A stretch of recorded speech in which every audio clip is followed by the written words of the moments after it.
Not even a full-grown cat with a litter of her own could resist a cute newborn puppy. The garage door groaned as the rescuer forced it open, a beam of light slicing through the dust and shadows. The smell hit first, rot, rust, and something faintly sour. Then came the sound, the weakest whimper, so soft it might have been imagined. On the cracked cement floor lay a newborn puppy, his tiny body slick, his fur still wet as if he had only just entered the world. Flies circled and crawled across his skin, and his paws twitched as he dragged himself forward, blind and desperate. The rescuer dropped to their knees, scooping him gently into cupped hands. The puppy's chest heaved shallowly, each breath a fragile battle. "He won't last the night without his mother," the rescuer whispered, their voice trembling. But the mother was nowhere to be found. No heartbeat, no warmth, no milk. Just silence. In that moment, the shelter team faced a cruel truth. This tiny life was slipping away before their eyes. Yet one of them, almost in desperation, suggested an idea so outlandish it made the others stop and stare. A foster mom was already on the premises, but she wasn't a dog at all. What could possibly save a dying newborn now? Back at the Cleveland Animal Protective League, the staff rushed the fragile puppy inside. They laid him on a soft towel, rubbing his frail body with warm hands to coax strength into his limbs. Someone whispered his name for the first time. Nolan. A name they hoped might anchor him to life. To make sure he's going to be okay. He's not out of the woods yet. He's still awfully young to be without his own mom. But in the sterile light of the shelter, Sharon Harvey, the CEO, shook her head. Pups this young, without a mother, their chances are almost zero. Her words fell heavy. Everyone in the room knew she was right. Within hours, the team's investigation uncovered the missing mother. Nolan's mom, Molly, was found chained in the same yard where the puppy had been dumped. Her ribs showed like bars through her skin, her head low, eyes dull from hunger. When they unhooked her chain, she barely had the strength to stand. 30 pounds, Operations Director Ace Dunlap muttered grimly as he read the intake notes. She can't nurse him. She can't even nurse herself. The rescuers huddled, arguing in urgent whispers. Bottle feeding would mean staff feeding Nolan every 2 hours, day and night, with no margin for error. Some suggested transferring him to a more experienced foster home. Others, weighed down by realism, warned he might not survive either way. The debate grew tense until Sharon, who had been silent, finally spoke. Her voice was quiet, almost hesitant. "There is another option." The room fell still. Sharon's eyes flicked toward the back kennels. "We have a new mother here. She gave birth just 2 days ago. She's strong, healthy, already nursing, but—" She paused, as if weighing whether to even say the words aloud.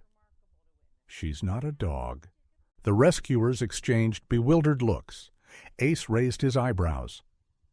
"You can't be serious." Sharon nodded slowly.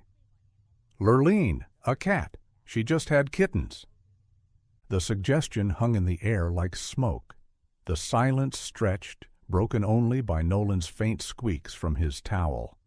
One volunteer shook their head. "It's impossible. She'll reject him."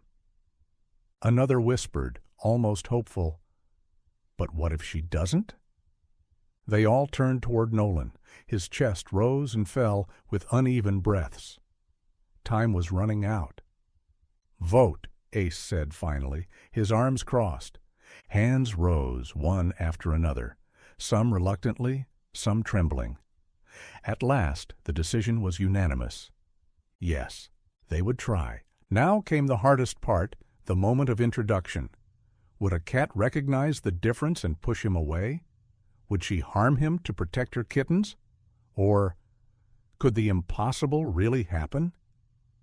The staff carried Nolan, bundled gently in a towel, toward Lurleen's cage. The room felt charged, everyone holding their breath. This wasn't science anymore. This was something else. Faith, hope, desperation.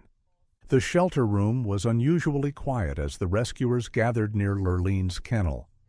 The tabby cat lay curled on her side, 4 tiny kittens pressed against her belly, their squeaks soft and rhythmic. Her tail flicked lazily, her body radiating the calm certainty of a new mother. In the corner, Nolan trembled inside a towel.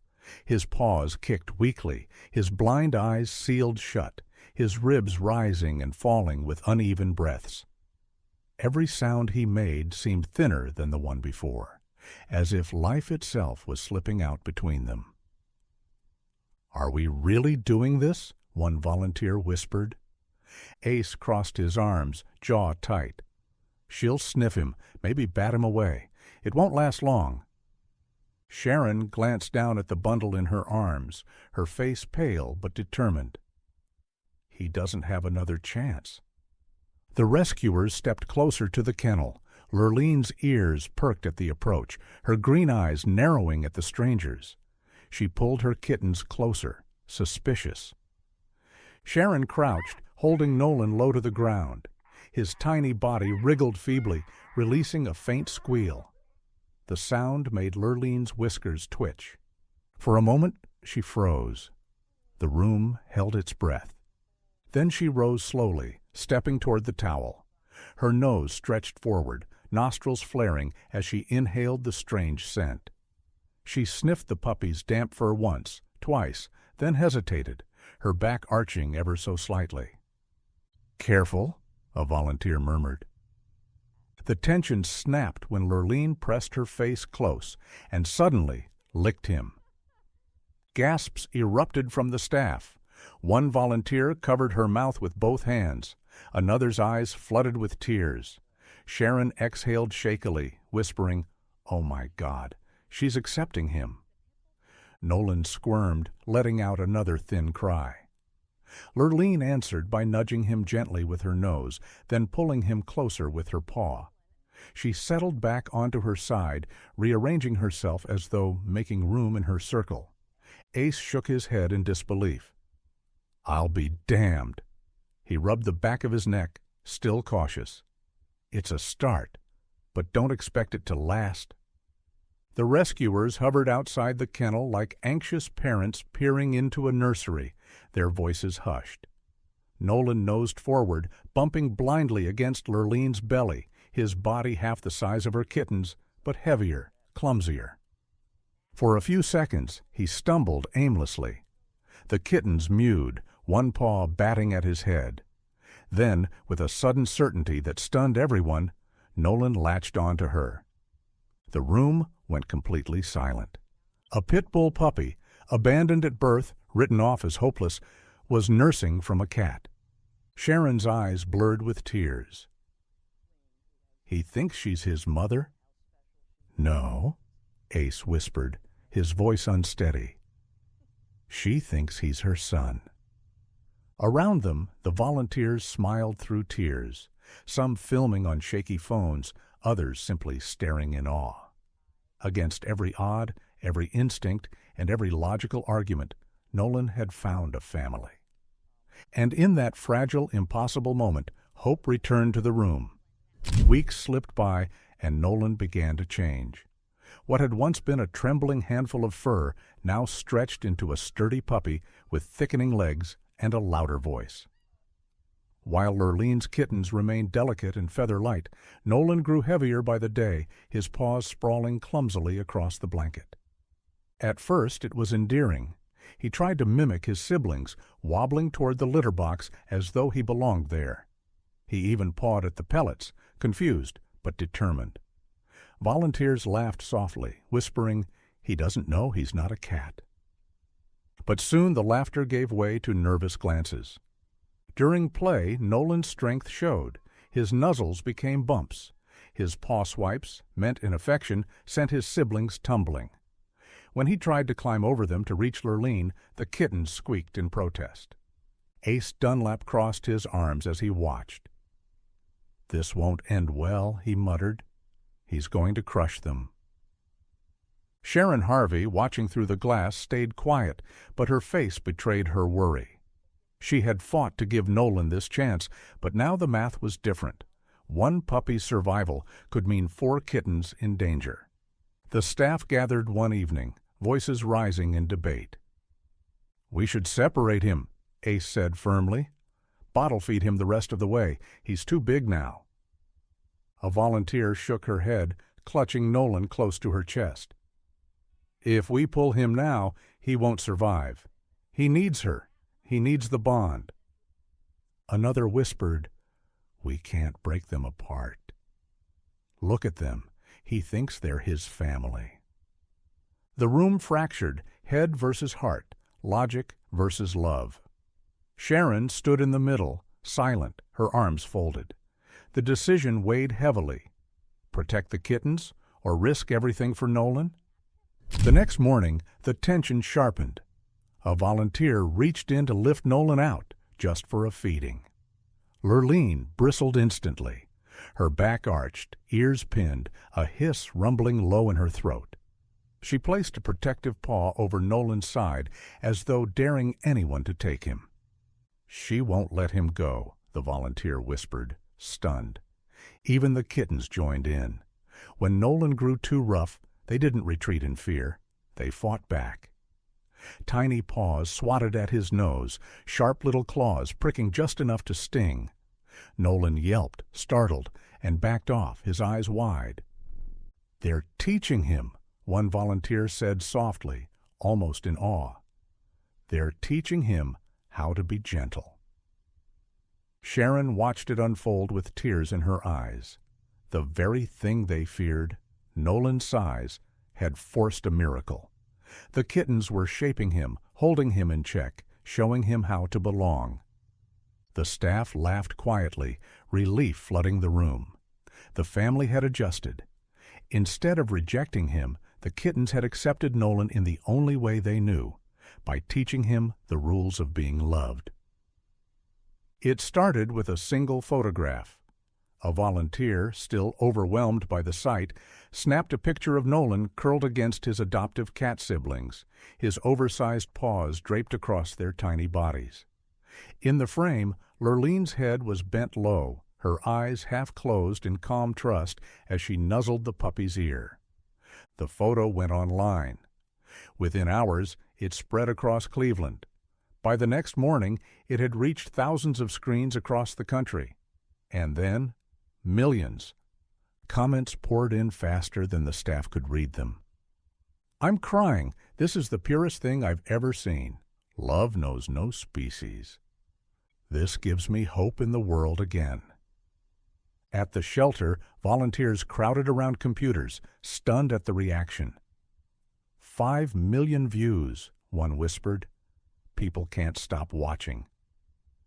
The video of Nolan and his kitten siblings nursing side by side left entire comment sections filled with hearts and tears. Then came the unexpected reward. The Petco Foundation reached out, inspired by the story. Weeks later, Sharon Harvey stood on stage with a giant check, $25,000 for the Cleveland APL. The crowd cheered, but Sharon's eyes glistened with tears as she spoke into the microphone. "I doubted this would work," she admitted, "but Nolan and Lurleen proved us wrong." Back at the shelter, the volunteers called it the happiest accident of our careers. They had risked ridicule, even failure, but instead they had witnessed something that reshaped their idea of family. As Nolan grew, the fears resurfaced. Would he one day outgrow the kittens completely, leaving them behind like forgotten childhood toys? Would his size and energy break the fragile peace? But the opposite happened. Nolan didn't lose the bond.